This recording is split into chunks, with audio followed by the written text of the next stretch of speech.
16. Year 100 of the dawn. The dream. I soared with the giant blue herons in the sky today. We circled on the wings of the wind. I was not a woman, nor a man. I was a free spirit. Home, at last. Eve. I had this dream last night. It was the most remarkable dream. It seemed so real, as if I were already there, or as if I had been there before. It reminded me of the garden, but it wasn't the garden. I dreamed of a new heaven and a new earth. I dreamed there was no more sea, no more separation between God and me. I dreamed I saw a city coming down from heaven like a bride, a beautiful bride, in a dress of precious stones. Her dress shone with the glory of God, and the feeling I had when I saw it reminded me of the feeling I had in the garden with God. The iridescent hues spread before her as a mist of healing colors of light that surrounded my whole being, and I was caught up in the splendor of it all. I felt as if I were being swallowed by an everlasting rainbow. I felt as if I were being lifted up into a promise prepared for me before I was, before the earth was made, before the mist of the garden, before the beauty of the garden, was another garden in a city of lights. There were streets of gold. The gold was liquid, running down the street, pure and fine, and everyone who waded in the gold was purified and began to dance.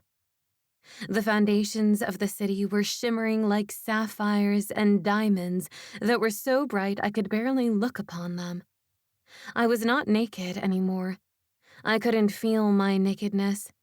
I felt clothed in the most beautiful gown of gold and silver. The gown was woven by angels, I'm sure. I felt that with that dress I could fly and live forever.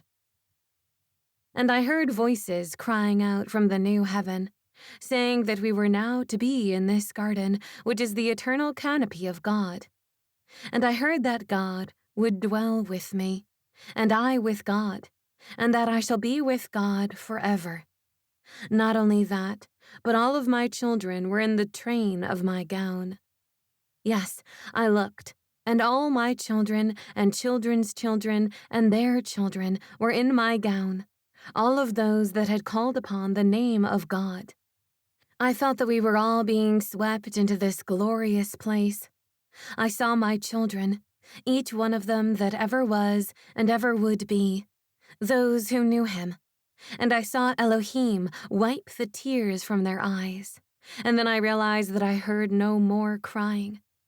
Pain and death were consumed in the fiery yet loving presence of Elohim, and then he came to me and lifted me up into the city, and he said that he would make all things new.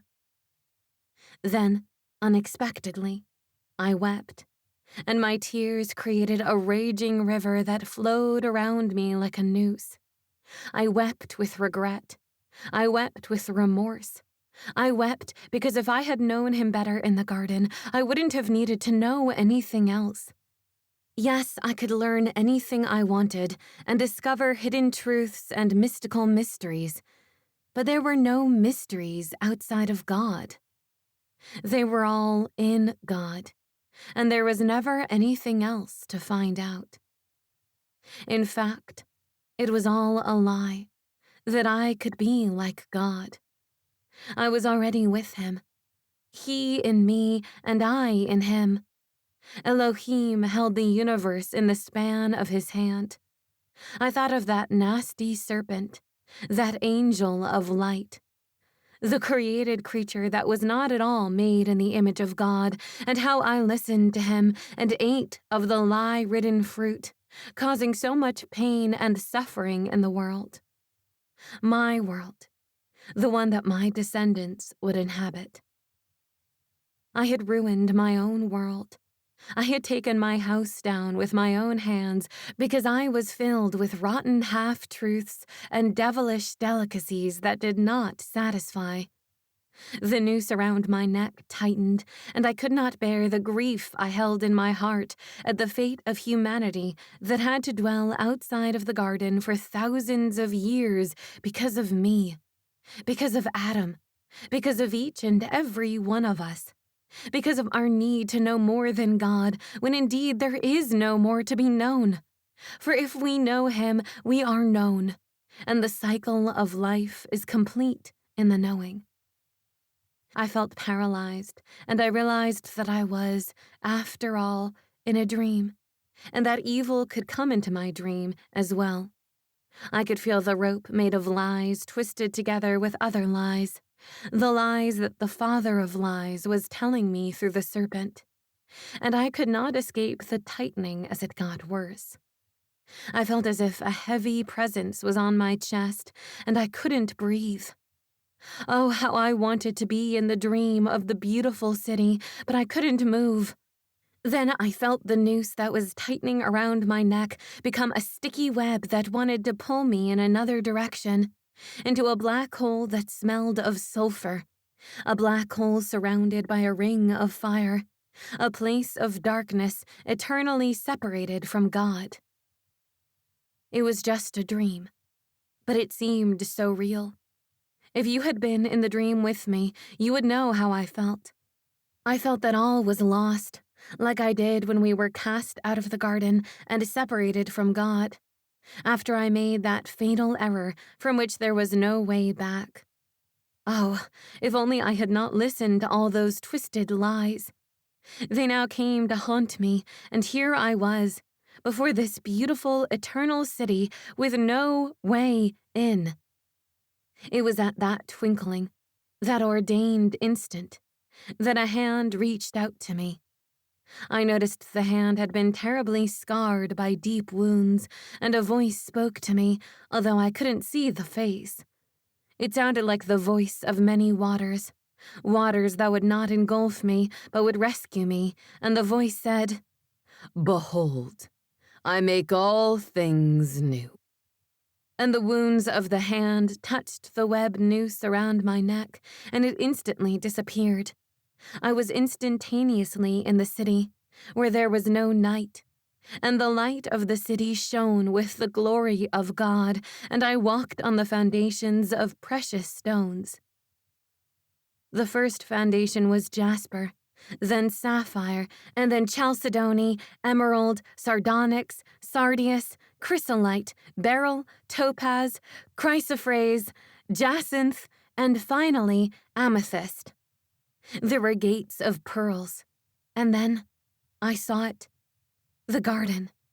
I was in the garden again. A river poured through this new garden, the city of God. It poured from the throne of God, and on either side of the river was the tree of life, which reminded me of the tree of life in the garden. This tree was ripe with fruits that would heal the nations. My children, my descendants, my eggs, my babies. And then, the coolest part of the whole dream appeared before me. I knew that there was no more curse here. No more curse. Finally, that nasty curse was broken forever, broken for all those whom he knew and who knew him. No more pain, no more death, no more hormones, no more he said, she said, no more brother killing brother, no more oppression of women, no more oppression of the helpless, the needy, the dying, the young, the baby girls, the hungry, the sick. There would be no more sickness, no more hunger. Just like it was supposed to be in the garden, there indeed would be peace, eternal peace. The light was so bright as it shone in the city, but it didn't hurt my eyes. It engulfed me in a warm glow of forever oneness with Elohim. I felt the same way I had felt in that dream state, when I had just been created, and I had come fresh from Elohim's hands. when I had just inhabited my body for the first time, and I was waking up to the beauty of Adam and the garden. This dream state seemed like it would go on and on and on forever, if there is a forever, when time as I know it on earth is no more. No more sun, no moon, only the light of the glory of God shining in the perfect city of love. I had set my clock to the rising of the sun, to the setting of the sun, since I could remember. Now there was only the timeless wonder of perfect timing. He had made everything beautiful in his time. I woke up next to Adam, and I knew he could see the city in my eyes, for I could see his heart leap to hear of my dream. As I unfolded to him the wonder of the dream, he knew too that it was not a dream, but a distant answer to the cries of his heart and mine, and all those who felt separated from God and the garden and wanted to come back in. This was in. Everything else was out. Maybe the black hole is not so much a dark, vacuous, sucking monster, but simply everything that is without good, without Elohim. Brr. I shudder at the thought of how vacant it must be to be forever without. I won't think of it. Not anymore. I had seen my future, and I was going to live in that hope from then on through my hundreds of years on earth. And when I passed on, I would wait for the city. I would see it before me, and the hope of it would be my reality and save me like an anchor of hope in a sea of despair. The hope would be the security of my rescue, and my children's and descendants' rescues. Whoever wanted to eat of the tree of life would dwell forever in the city of God. I'm stopping here. I think I have said all that I can. Sure, there is much more to say, as I have seen it all and experienced every human emotion possible for womankind. And I have written down the most important points, and I offer them to you, my daughters, my sons, if you choose to read them. I hope you will drink these pages as an offering of love from the mother of all, who, like you, meant well, made mistakes, fell, got back up again, but through it all carried on to sew a thread of love. That love is so great and consuming that the cloth God helped me to weave through my labors and tears will be sure enough, thick enough, warm enough, and strong enough to last, to cover you with the security that all of the garden should have been yours and can be yours. The truly great gardener wanted it that way, and still wants it that way.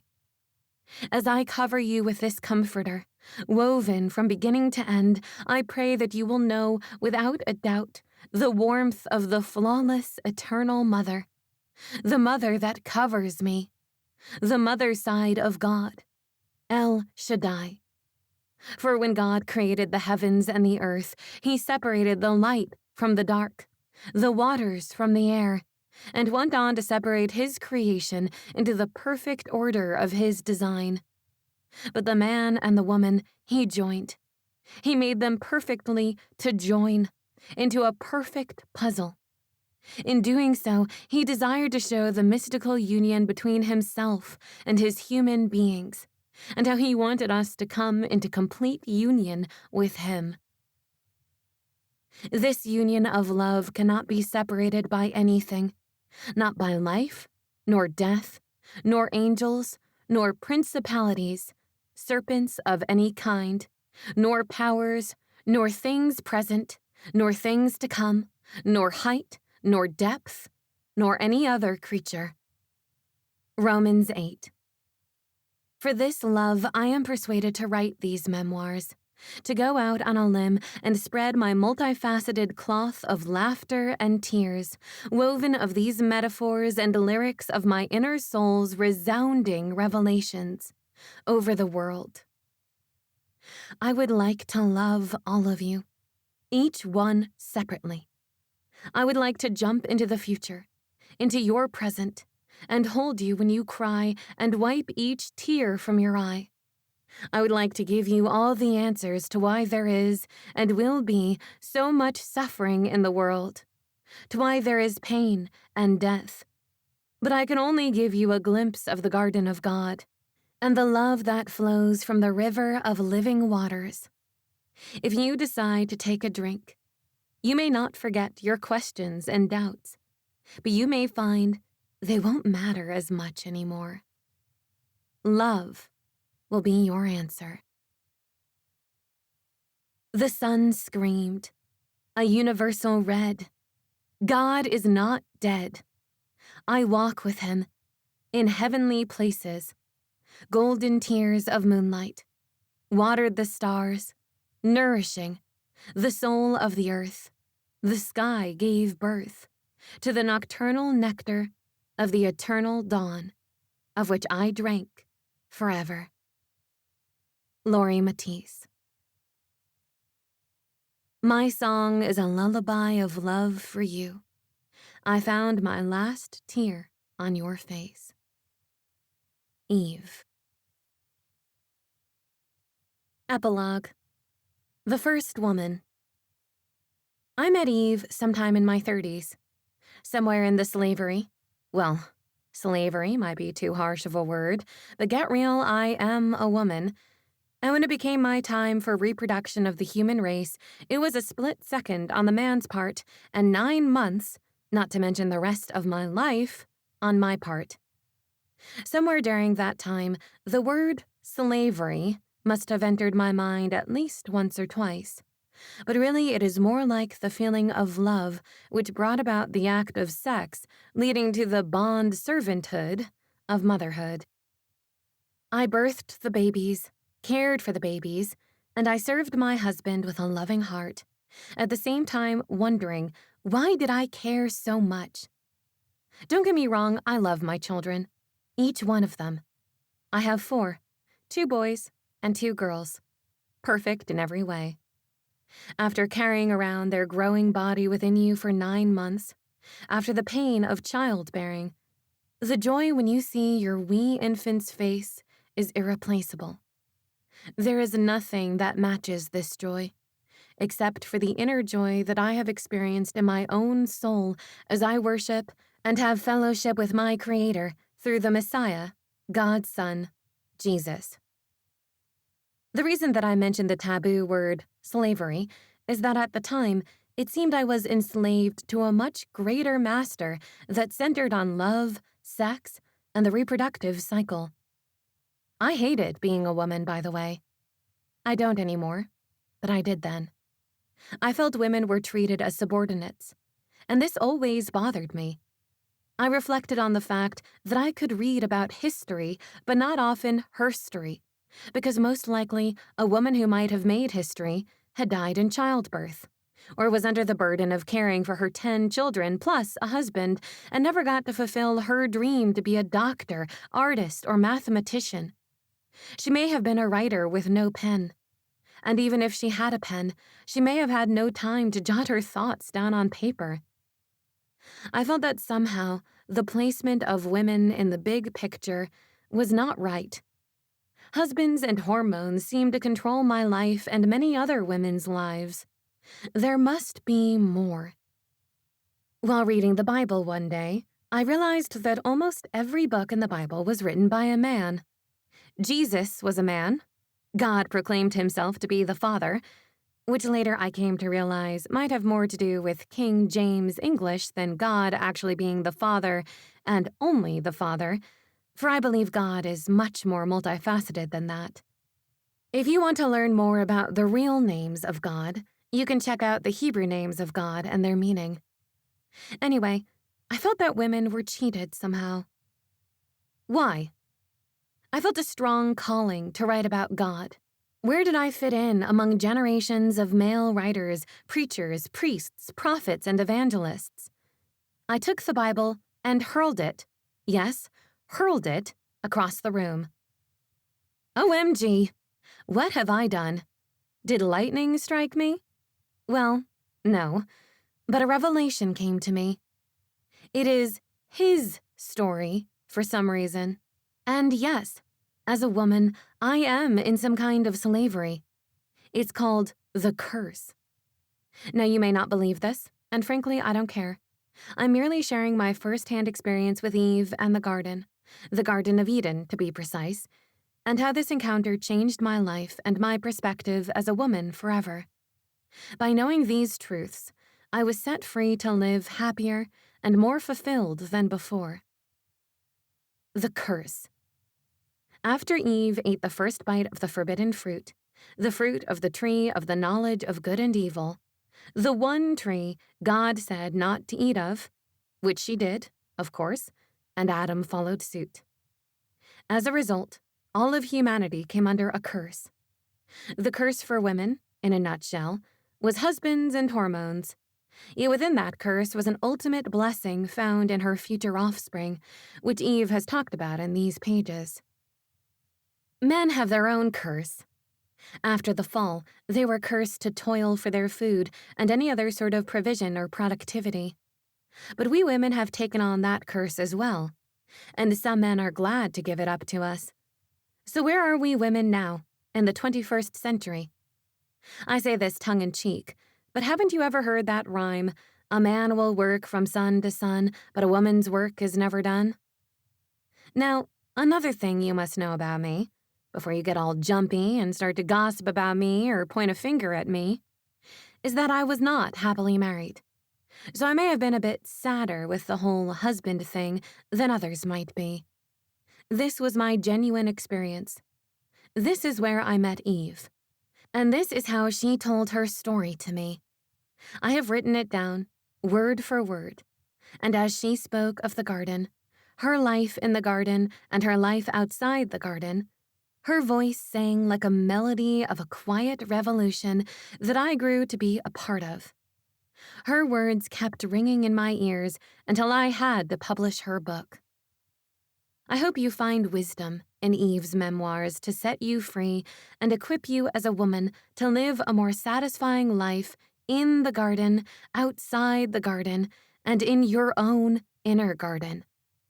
I personally have a Judeo-Christian bent, but I believe the words of Eve are universal and can reach cross-culturally to any woman who has ever struggled with being a woman.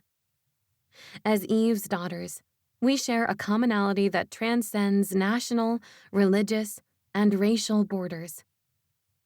I don't know if this will be your answer. It was my answer, and that's why I wanted to share Eve's words with you.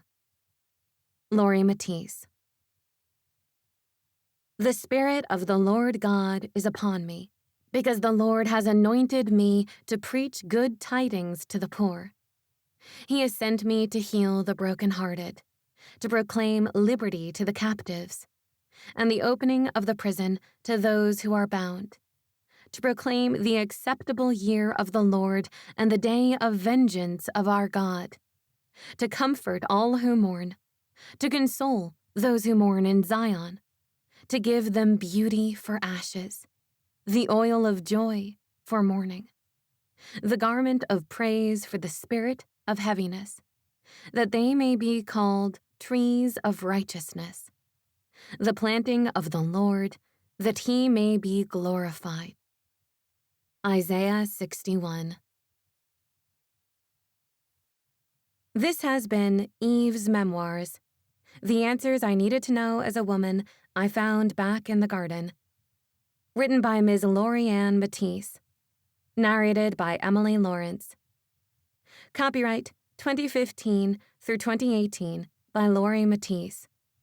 Production copyright by Lauri Matisse.